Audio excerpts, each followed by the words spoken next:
Shalom, shalom! Estamos de volta aqui no canal hoje para continuar o nosso estudo sobre a festa de Sukkot.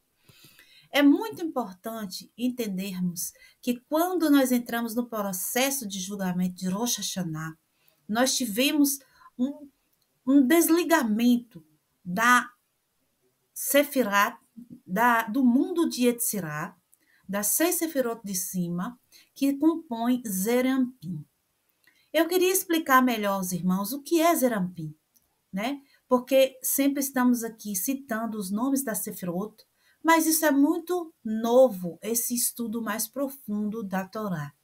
Então, nós temos que compreender que o Eterno, ele para se revelar para nós, para toda a sua criação, e para compor a sua criação, ele se derramou de forma especificamente em partes. Então, o Eterno ele se revela partes de sua essência, partes de sua forma e semelhança de ser. Assim como ele cria o mundo através de si mesmo, em partes, ele cria também todas as criaturas dele. Ele cria os seres humanos também com um universo interior, conforme o exterior. Assim como é acima, é abaixo. Então, eu trouxe hoje um quadro para tentar desenhar algo assim mais didático para os irmãos. Então, vamos tentar explicar aqui. Eu disse que quando a gente esteve no jejum de Yom Kippur, nós tivemos um mikveh lá no mundo da criação, que é o mundo de Biná. No mundo de Biná, nós temos aqui as águas superiores e nós tivemos um banho espiritual, uma purificação. Só que, como que isso aconteceu, sendo que Biná ela está tão elevada de onde nós estamos? Porque Biná ela é o segundo mundo, é o mundo da criação. E Biná, entre Biná e Zeir Anpin, que é o que eu vou explicar, existe um profundo abismo. O Eterno ele se fechou novamente aqui, fez um tzitsum e se fechou e fez uma separação destes mundos de cima, Keter, Chokhmah e Binah, para depois continuar se derramando no resto da criação. E como que nós entramos em contato com Binah? Sendo que nós temos que atravessar todo o mundo de Yetzirah, porque é o que aconteceu. Yetzirah, ele se adormeceu para não aparecer como uma testemunha no julgamento de Rosh Hashanah. O sol representa Zeir Anpin, que é o mundo de Yetzirah, e a lua representa Malchut. Então, o sol e a lua foram convocados pelo Satan, como eu havia avisado para os irmãos, mas como era uma lua nova, a lua não apareceu, e como o Zeir Anpin se adormeceu, ele também não apareceu. E o que isso significa? Quando o Zeir Anpin adormece, é porque ele se desliga de Malchut, e Malchut, então, sobe até Binah. Eu vou desenhar aqui mais ou menos para os irmãos.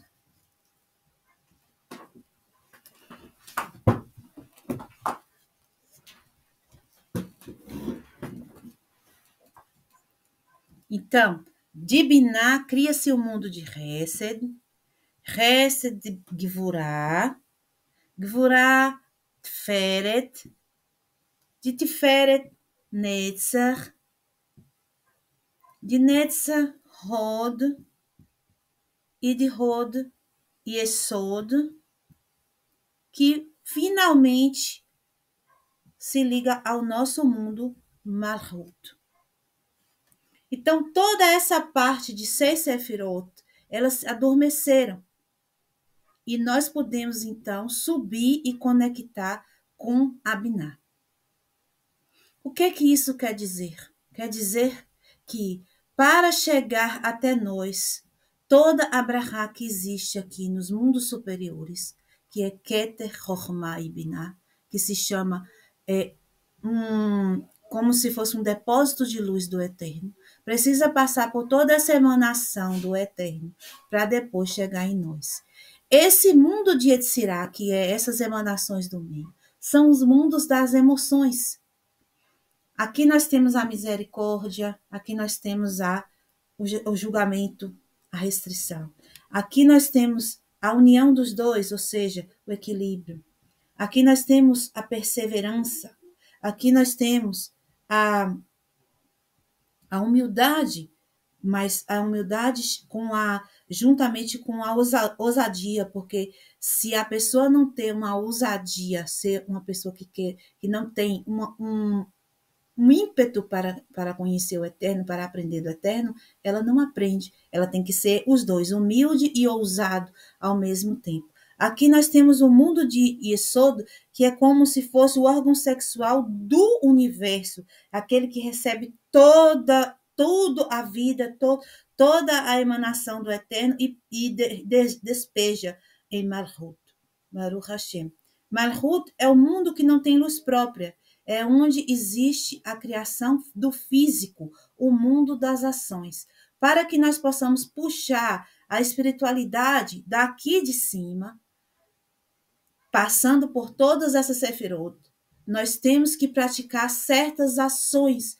Por isso é importante participar das festas, das convocações do Eterno, porque toda vez que o Eterno convoca seu povo, ele determina para seu povo ações específicas, onde nós temos como puxar dos mundos espirituais a luz do Eterno, sua vida e tudo aquilo que ele tem para nós.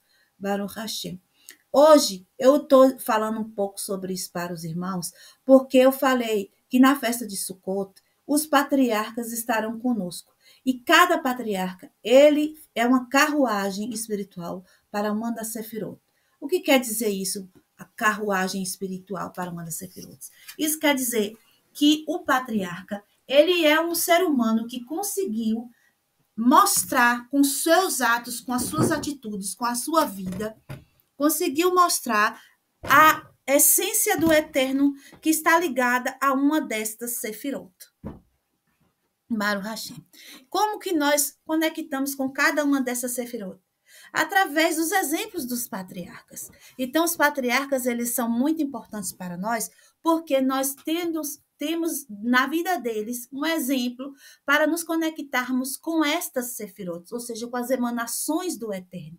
E por que nós temos que nos conectar com as sefirot, com as emanações do Eterno? Porque se nós não nos assemelharmos ao Eterno, nós não recebemos dele a sua luz, a vida.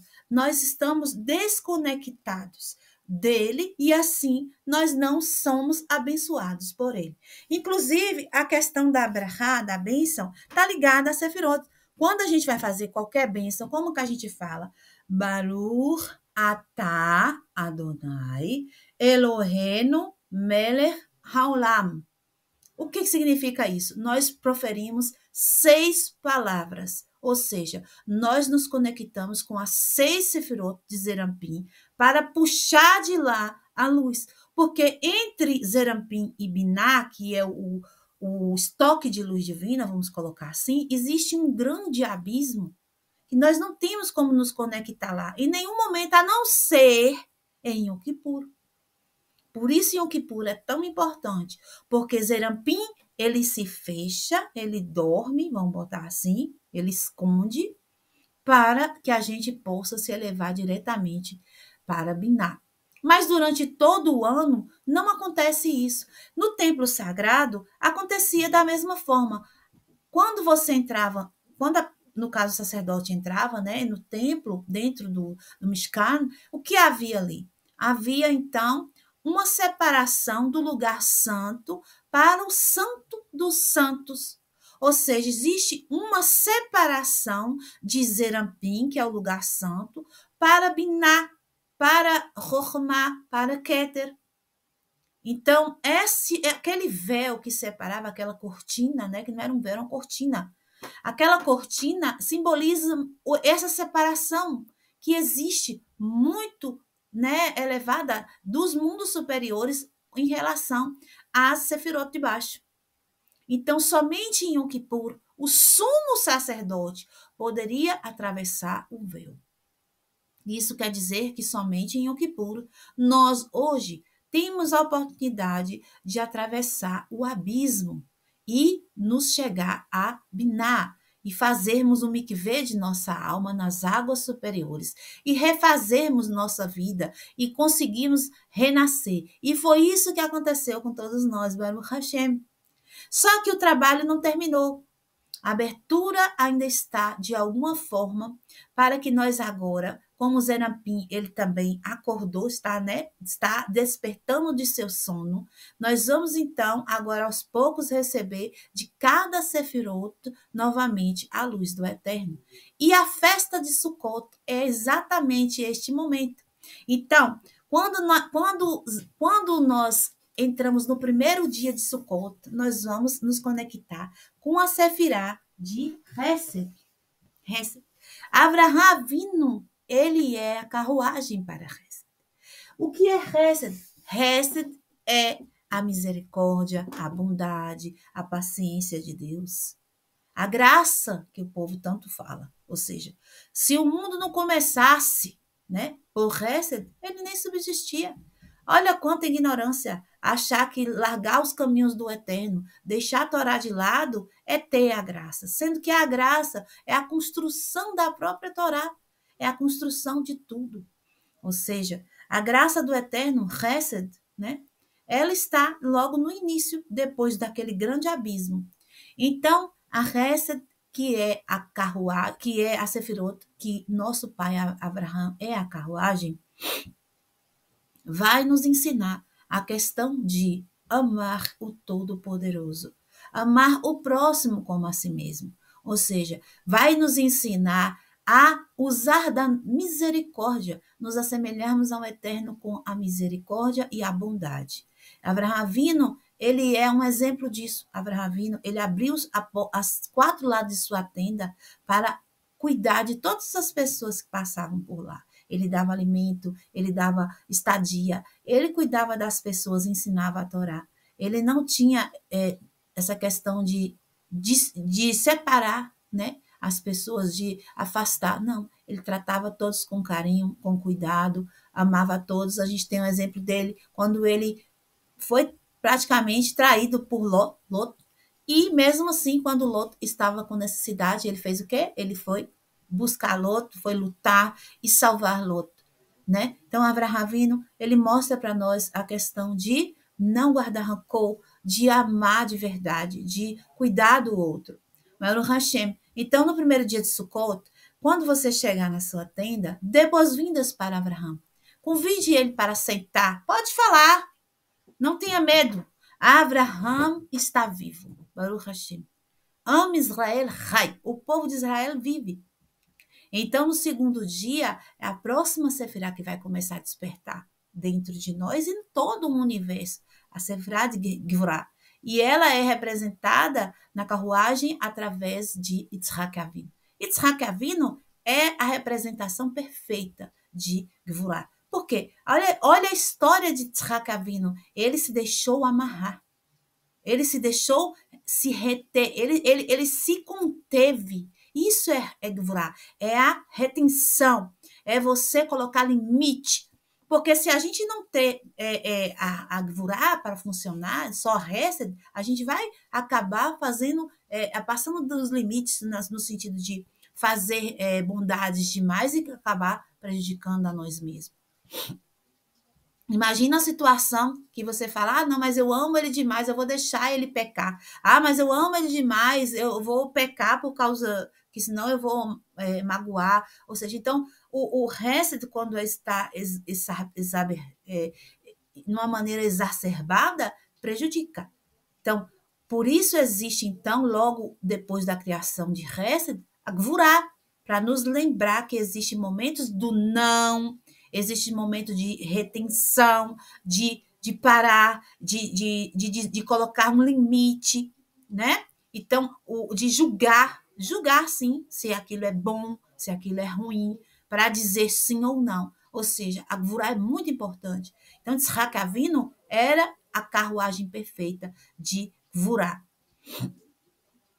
Logo depois, então, cria-se então a Sefirot de Tferet. Tiferet, representada por Yaakov. A Tiferet é o equilíbrio, é a beleza. Por quê? Porque não é nem muita Hesed, nem muita Gvurá. É o equilíbrio entre as duas.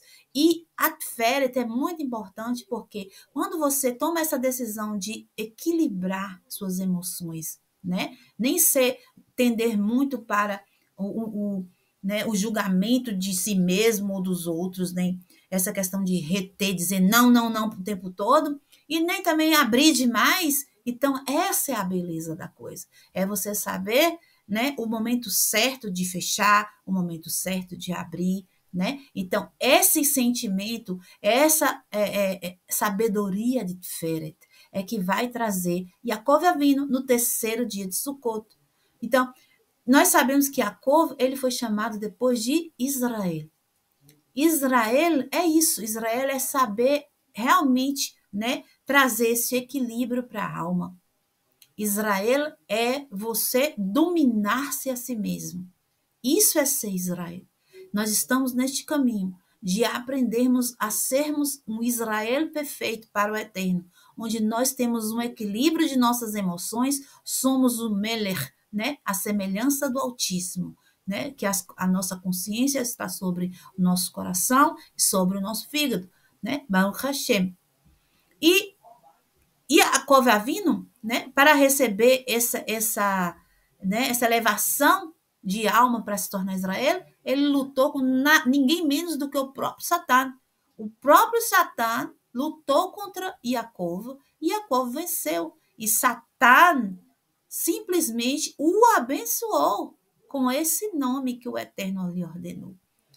É dito pelos sábios que neste dia Satã se alegrou. Satã chegou na presença do Eterno e falou: finalmente alguém me venceu. O objetivo de Satã, meus irmãos, é fazer a vontade do Eterno. E o Eterno quer o quê? Quer que nós resistimos o Satã com suas tramas de desviar-nos para que nós possamos vencê-lo. O Satã não foi criado para vencer, ele foi criado para ser vencido. E quando ele foi vencido por Yaakov, ele se alegrou. Baruch Hashem. Então, no quarto dia agora, criou-se então a Sefirat de Netzach. Netzach, a eternidade. A pessoa o mundo que traz a essência da perseverança. A eternidade, isso quer dizer que você nunca acaba. Vai, né? Crescer, ter vitória. E Moshe Rabbeinu é que representa a carruagem dessa Sefirot. Moshe Rabbeinu, ele era assim, ele não desistia. Por mais difícil que era o caminho dele, ele nunca desistiu, ele sempre lutou, ele sempre caminhou para frente, ele sempre conquistou e conseguiu chegar no topo, ou seja, Moshe foi chamado o maior dos profetas, né? O salvador, o Mashiach do povo de Israel, Baruch Hashem. E Moshe, né, como representante dessa Sefirá, no quarto dia, que ela está se formando novamente, se estruturando no universo, vai trazer para nós, né, esta essência de perseverança. É o que nós necessitamos, meus irmãos. Quando vier a dificuldade, quando vier a dúvida, quando vier o medo, a perseverança é importantíssima para que você não desista do caminho da Torá, da verdade, da justiça do Eterno. Por mais difícil que pareça, continue perseverando. O Eterno está com você. O medo, ele é vencido pelo amor. Lembre-se disso. O medo é vencido pelo amor, né? A dúvida, ela é vencida pelo estudo da Torá. Baruch Hashem. O conhecimento de Deus eleva nossas almas. E Moshe, quando ele chegou no seu clímax, né, lá no deserto com o povo, ele se transferiu de carruagem de Netzach para carruagem de Da'at. Da'at é uma sefirá que ela fica oculta, porque ela está entre a sefirá de Chokhmah e Binah, lá em cima, nos mundos superiores, lá depois daquele grande abismo que eu falei. E o que significa Da'at? Da'at significa conscientização. Outros dizem a palavra conhecimento. Na Torá do Eterno, eles traduzem para o português como conhecimento. Por exemplo, Adam conheceu Havá. Ali está escrito Adam Da'at Havá. Esse conhecimento não é questão de saber alguma coisa, não. É um conhecimento de o quê? De intimidade com o eterno, no caso que nós estamos falando de Moshe.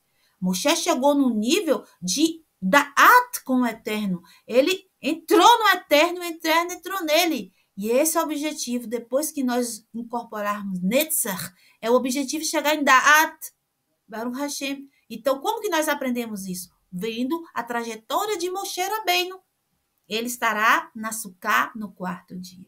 No 5º dia, quem estará lá é o Aharon, Kohen Gadol, o grande sumo sacerdote de Israel escolhido pelo Eterno. Hod é a humildade, como eu falei, com a ousadia. Por quê? Porque não adianta a pessoa simplesmente se ver como nada. E isso é importante diante da luz do Eterno, sabermos que diante do Eterno, sem ele, nós nem existimos. Essa humildade, ela é boa. Contudo, você tem que ter na sua mente o desejo da luz do Eterno. Então, isso se torna uma ousadia. O que isso quer dizer? O nada querendo o tudo. Isso é uma grande ousadia, mas uma ousadia sábia. Por quê? Porque se nós não tivermos esta ousadia de desejarmos a luz do Eterno, o nosso tikkun não vai ser feito. O objetivo da criação do homem vai ser nulo, porque o objetivo do homem ser criado é a conexão do Criador com a criatura. Então, neste 5º dia de Sukkot, os nossos pensamentos vão estar voltados para as ações de Aharon. Aharon, como um Kohen Gadol, ele fazia conexões entre Deus e o povo. Ele trazia a brachá do Eterno para o povo de Israel. Ele fazia essa ponte. O que significa a ponte? A ponte, ela se anula. Imagine, a ponte, ela não vem, ela não volta e nem vai para o caminho da frente. A ponte fica sempre ali no meio, simplesmente servindo de passagem. Isso é uma humildade muito grande. Também uma ousadia. Por quê? Porque ela liga os dois. Ela liga os dois mundos. A ponte, ela é ousada, porque ela atravessa um lugar difícil para poder dar acesso a um lugar melhor. Então, essa ponte que é Hod, de onde também deste mundo emana a revelação divina no sentido de profecia, é muito importante nos conectarmos no 5º dia, observando Aharon, o comportamento de Aharon. Aharon, ele se comportava como? Com humildade. Vou falar um pouco sobre Aharon. Aharon, meus irmãos, irmão de Moshe Rabbeinu, o irmão mais velho de Moshe, ele nada mais, nada menos era Caim do início. Então, Caim, ele volta parte dele em Aharon para fazer um concerto. E quem é Moshe, então? Se Aharon é Caim, quem é Moshe? Hevel, Abel. Moshe é parte de Hevel e Aharon é parte de Caim. E olha o comportamento de Aharon. Aharon, ele simplesmente, lá no começo, ele matou Hevel. Matou por quê? Por inveja. Porque Hevel nasceu com 2 irmãs e ele nasceu com uma. E ele, como mais velho, ele achou aquilo de errado. Porque ele deveria ter mais esposas do que o segundo filho. Então ele se irou contra seu irmão e fez briga e tomou uma das esposas de seu irmão. E para acabar, a gota d'água final foi o sacrifício, que ele pegou simplesmente linho que ele trabalhava no campo, colocou no altar para o Eterno, e Hevel pegou a mais linda ovelha, né, a melhor lã, e fez também um sacrifício para o Eterno. A fumaça do sacrifício de Hevel subiu direto para o Eterno. A de Caim se espalhou, e naquele dia estava ventando muito. Então, quando Caim viu que a fumaça de Hevel ia direto para o céu, ele se irou contra Hevel e falou: até nisso você quer tomar o meu lugar? Então, ele matou seu irmão. Naquele momento, não existia faca.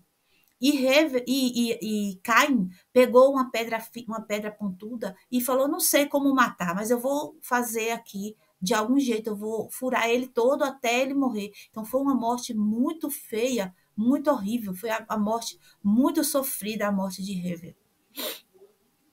Caim tinha essa alma dura, né? Vingativa, né? Era muito soberbo de si, queria tudo para ele, era egoísta demais. Quando ele nasce como Aharon, ele se torna o quê? No começo, ele se torna o companheiro de Moshe, mas no sentido de ele estar abaixo de Moshe. O Eterno fala: eu vou colocar você, Moshe, como Elohim, e vou colocar Aharon como o profeta, como aquele que vai falar. Você fala para Aharon e Aharon fala para Faraó. Ou seja, o Eterno colocou Aharon abaixo de Moshe. E Aharon, em algum momento, não se vocês verem se ele se rebelou contra Moshe, ele se levantou contra o irmão, ele quis matar o irmão, ele quis tomar o lugar do irmão? Não. Quando Korah se levanta contra Aharon para tomar o seu lugar de sumo sacerdote, Aharon não fala palavra alguma. Quem entra, né, na discussão para defender Aharon é Moshe. Moshe defende Aharon. Aharon não abre a boca para defender ele mesmo. Então, ele fez o conserto. Aharon, ele sendo aquela pessoa que tem a gvurá muito forte, qual é mais difícil? A pessoa que é mansa continuar calmo numa situação de briga, ou uma pessoa que é estressada, nervosa, raivosa, se ficar calmo numa situação de briga. Então, para Aharon era muito mais difícil ficar calmo e ele ficou. Então, isso é uma lição para nós. Rode, meus irmãos. Rode traz isso. Você sendo com essa natureza diferente, nervosa, ou que seja, não importa a sua natureza, você pode se conectar com Rode no quinto dia e ter a humildade e receber do Eterno essa luz que Aharon trouxe para nós. Aharon conseguiu ser a carruagem para Rode. Por quê? Porque ele tinha uma natureza que era para ele ser um demônio, mas ele foi manso, ele foi bondoso, ele fazia shalom entre os irmãos. Os sábios contam que Aharon, ele fazia um casal que estava brigado, fazer as pazes. Aharon, quando teve o caso do bezerro, fez de tudo para conter o povo, para que o povo não sofresse. Ele até errou, né? Ele até se colocou como o que ia fazer o bezerro para tentar amenizar o pecado do povo. Ele quis tomar até o lugar do povo para sofrer no lugar do povo, né? Então, Aharon, né, ele é essa carruagem maravilhosa. Ele vai estar conosco no quinto dia de Sukkot. No sexto dia de Sukkot, receberemos o grande Yosef Hatzadik. Ele é o filho do Yaakov Avinu, aquele que foi príncipe do Egito, aquele que representa, né, nada mais, nada menos do que o salvador do povo naquela época, salvou todo o povo da fome. Né? E ele traz para nós, né, essa questão de Yesod. Eu falei que Yesod é o quê? Yesod é aquele filtro que traz toda a luz que está nas outras sefirot para pingar em Malchut. Né? Então, ele é aquela pessoa, né, que vai ficar entre a luz do Eterno e nós. Essa natureza de saber receber tudo para repassar. A vida de Yosef era assim, tudo que ele pegava dava certo, ele sabia resolver tudo, e ele cuidava das pessoas. Yosef, quando ele descobriu que ele foi descoberto pelos seus irmãos, ele não vingou. Não, ele pegou os seus irmãos e cuidou de seus irmãos. Ele colocou seus irmãos em um lugar melhor no Egito, e ele deu de tudo o melhor para seus irmãos, para seu pai. Ele não maltratou os seus irmãos, ou seja, tudo aquilo que ele tinha de riqueza, toda a brahá que ele tinha recebido, como Yesod, ele simplesmente despejou para seus irmãos. Ou seja, isso que nós temos que aprender a perdoar, aprender a compartilhar com Yesod e com Yosef. Baruch Hashem, bendito seja o Eterno.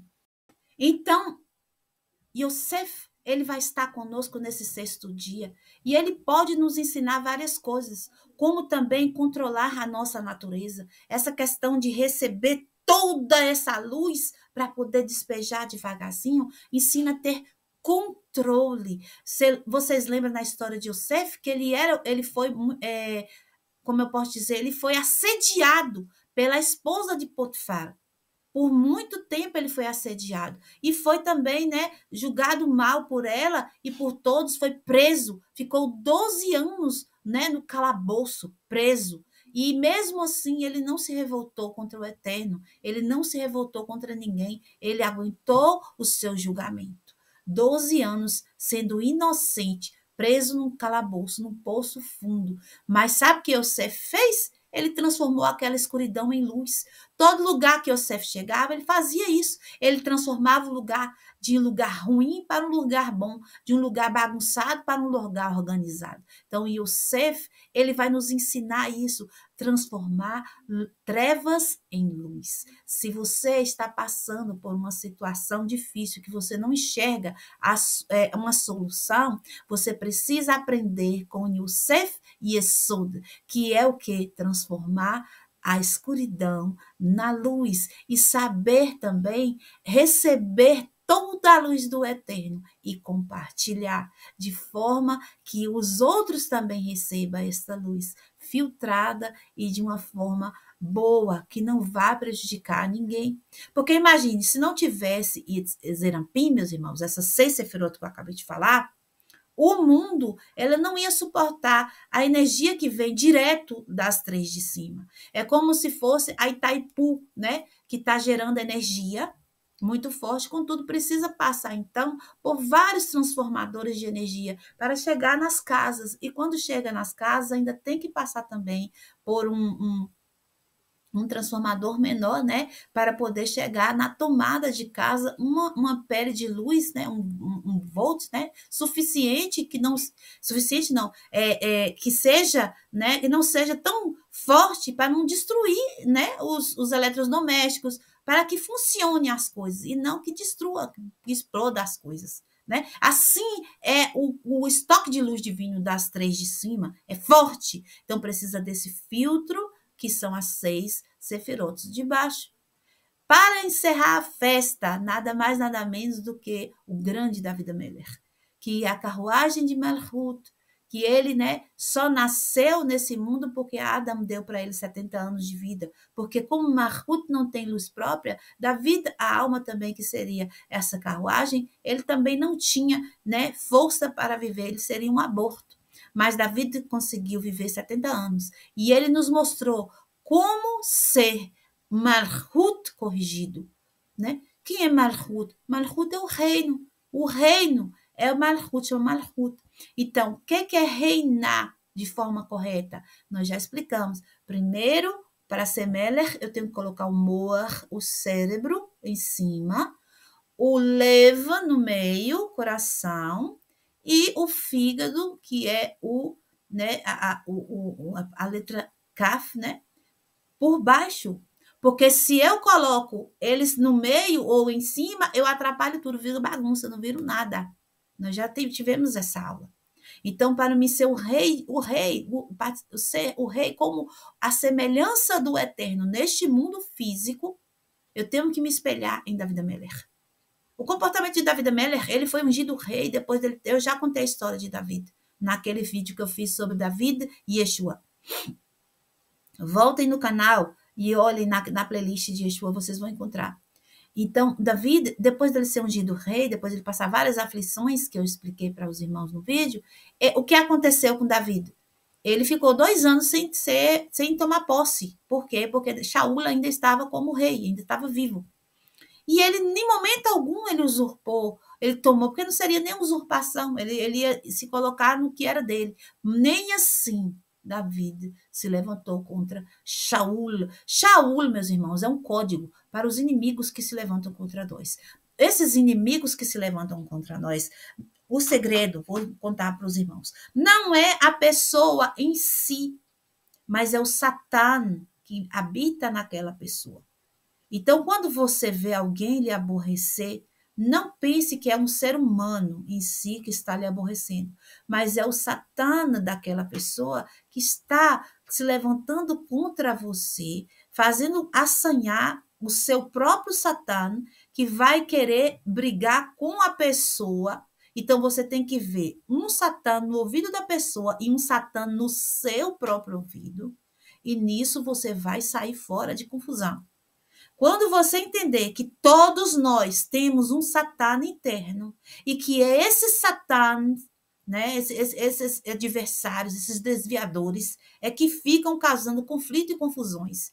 Eles eles serão desmascarados e assim nós não faremos a vontade deles e sim a vontade do Eterno. E Davi, ele via o Satã. Ele via o Satã, tanto dele quanto dos outros. Nós temos que aprender um exercício de vermos o Satã ao invés de vermos o ser humano. Quando você vê o ser humano se levantar contra você, não é o ser humano, é o Satã. E saiba que o que te fez ver primeiro foi o seu próprio Satã, porque o objetivo do seu próprio Satã é fazer você entrar em conflito com a outra pessoa. Nisso você vai tomar uma postura de proatividade e não de reatividade. O problema é que a gente reage. Então, não vamos reagir, vamos agir proativamente. Como isso? Se o Satã te incentiva a gritar, você fala baixo. Se o Satã te incentiva a brigar, você perdoa. Deixa para lá. Então, isso é agir de uma forma proativa, ou seja, se tornar o Meler, é mandar em si e mandar o Satã se calar. É mandar na sua própria vida e construir o seu reino, porque o reino do Eterno está dentro de nós. E Yeshua disse isso. O reino do Eterno está dentro de nós. O que quer dizer isso?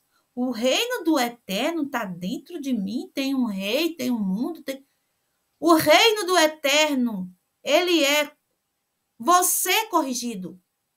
O Eterno vai reinar quando todas as pessoas se corrigirem, quando todos serem reis de si mesmo, quando todos conseguirem colocar tudo no lugar correto. O Eterno, então, reinará neste mundo físico. Para isso, nós temos que fazer essa correção, nos tornarmos a semelhança do Eterno.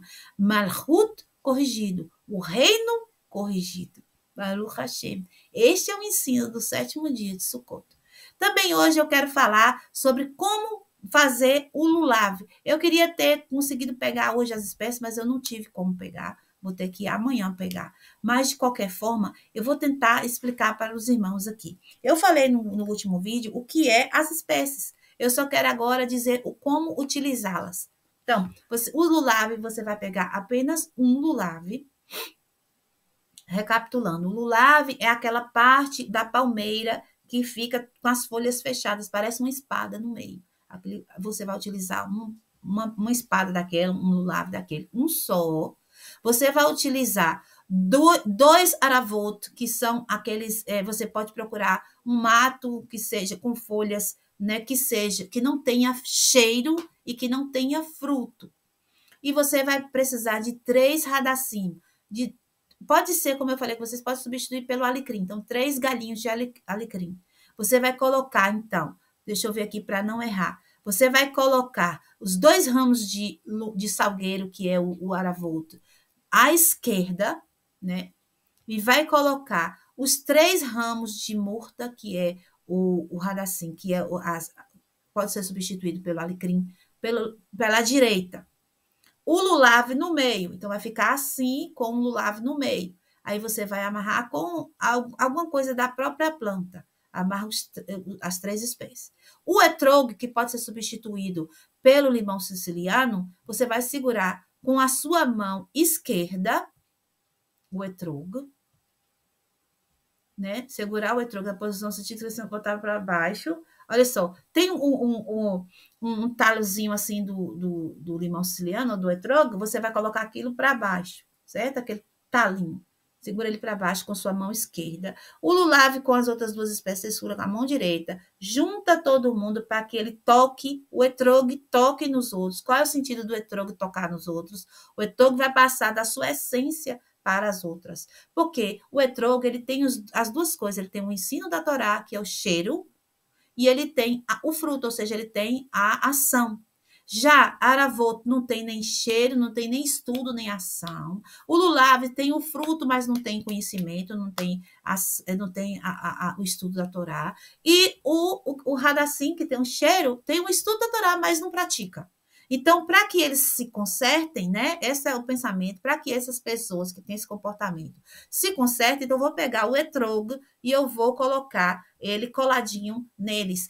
E por que, que o etrog com a mão esquerda? Eu estava falando da sefirot, da retenção, da disciplina, né? É da esquerda, gevurah. Então, o etrog está mostrando para os outros 3K que ficar só nessa de bonzinho, bonzinho, bonzinho, não vai ajudar eles. Eu tenho que colocar também a disciplina, que vem com a esquerda. Então, a disciplina de dizer sim, eu vou estudar, ou então dizer sim, eu vou praticar. Essa disciplina vai entrar em contato com as outras, Baruch Hashem.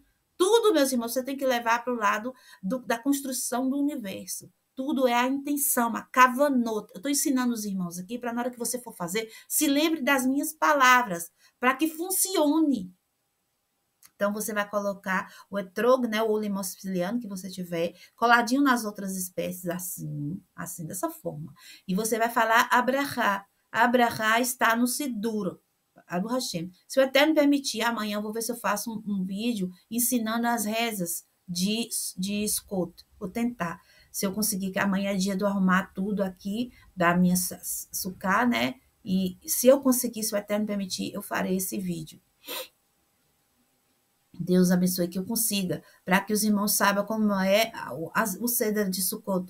Qualquer coisa, se eu não conseguir fazer um vídeo, eu vou fazer um áudio no grupo, né? E vou explicar aos irmãos como fazer, né, as rezas, né? Porque em Sukkot a gente tem que fazer Halel todo dia. Não é a mesma reza da Amidá, tem uma reza própria. Tá tudo no Sidur, tá? E a gente tem que praticar conforme está ali, para que as brachot venham de forma melhor para nós. Amém? Baruch Hashem. Então, continuando. Então, eu vou segurar assim, vou falar a brachá, que está lá no Sidurim. Falei a brachá, aí eu vou levar para frente, vou levar para trás, vou levar para a minha direita, vou levar para a minha esquerda, vou levar para cima e vou levar para baixo.